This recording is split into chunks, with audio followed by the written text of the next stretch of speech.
नमस्कार, स्वागत है एक बार फिर से आप सभी लोगों का ज्ञान गंगा कोचिंग इंस्टीट्यूट के इस चैनल में। मैं हूं डॉक्टर पवन तिवारी और एक बार फिर से मैं आपके सामने लेकर रूबरू हुआ हूं हिंदी प्रैक्टिस सेट 4। तो आइए बढ़ते हैं आज के अपने इस प्रैक्टिस सेट के पहले प्रश्न की तरफ। आज का हमारा पहला प्रश्न है, अर्थ के आधार पर वाक्य के कितने भेद हैं? विकल्प ए है 3, बी है 5, सी है 6 और विकल्प डी है 8। इसमें आपका सही जवाब है 8 भेद। अर्थ के आधार पर वाक्य के 8 भेद होते हैं। कौन कौन से? विधिवाचक वाक्य, निषेधात्मक वाक्य, आज्ञावाचक वाक्य, प्रश्नवाचक वाक्य, विस्मयवाचक वाक्य, संदेहवाचक वाक्य, इच्छावाचक वाक्य और संकेतवाचक वाक्य। ये आपके अर्थ के आधार पर वाक्य के 8 भेद हैं। आइए बढ़ते हैं अपने अगले प्रश्न की तरफ। हिंदी की मूल उत्पत्ति हुई है।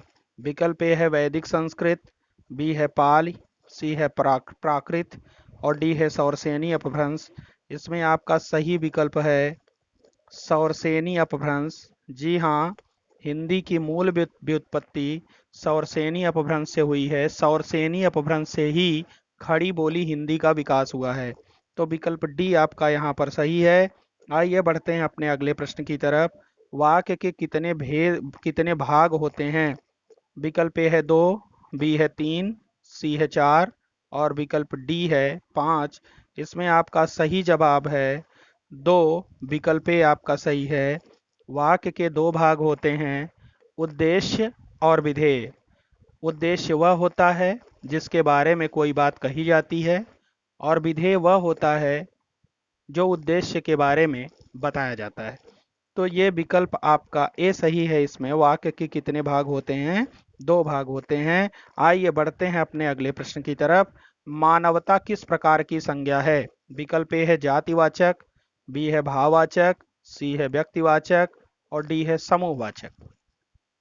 आपकी जानकारी के लिए मैं बता दूं कि ऐसे सभी शब्द जिनके अंत में ता, त्व, पन, आपा, आवट ये सब प्रत्यय जुड़े रहते हैं, वो प्रायः भाववाचक संज्ञाएं होती हैं। तो यहाँ मानव में ता प्रत्यय जुड़ा हुआ है, तो यहाँ पर मानवता कौन सी संज्ञा होगी? भाववाचक संज्ञा होगी। विकल्प बी आपका यहाँ पर सही है। आइए बढ़ते हैं अपने अगले प्रश्न की तरफ। आप सर्वनाम से बनने वाली भाववाचक संज्ञा है। विकल्प ए है आपा, बी है आप, सी है आप ही और डी है आपने। इसमें आपका सही जवाब है आपा। आप सर्वनाम से बनने वाली भाववाचक संज्ञा क्या है? आपा है। जैसे मैंने वाक्य प्रयोग करके बता दिया कि उसने अपना आपा खो दिया। यहाँ आपा का मतलब नियंत्रण हो गया। यह भाववाचक संज्ञा है। आइए बढ़ते हैं अपने अगले प्रश्न की तरफ। रचना के आधार पर वाक्य के कितने भेद हैं? विकल्प ए है 3, बी है 4, सी है 5 और विकल्प डी है 7। इसमें आपका सही जवाब है ए। रचना के आधार पर वाक्य के 3 भेद होते हैं। कौन कौन से? सरल वाक्य, संयुक्त वाक्य और मिश्रित वाक्य। ये रचना के आधार पर वाक्य के 3 भेद हैं। आइए बढ़ते हैं अपने अगले प्रश्न की तरफ। गुण के आधार पर संज्ञा के कितने भेद हैं?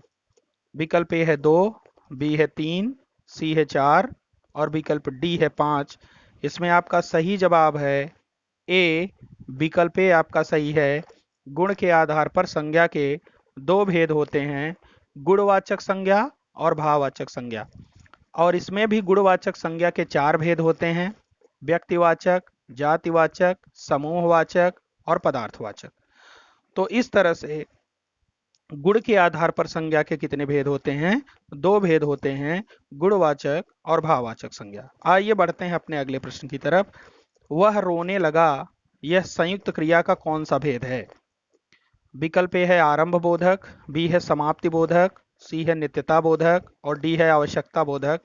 आप जानते हैं संयुक्त क्रिया के 11 भेद होते हैं और इसमें पहला जो आपका विकल्प है आरंभ बोधक, यही आपका इसमें विकल्प सही है।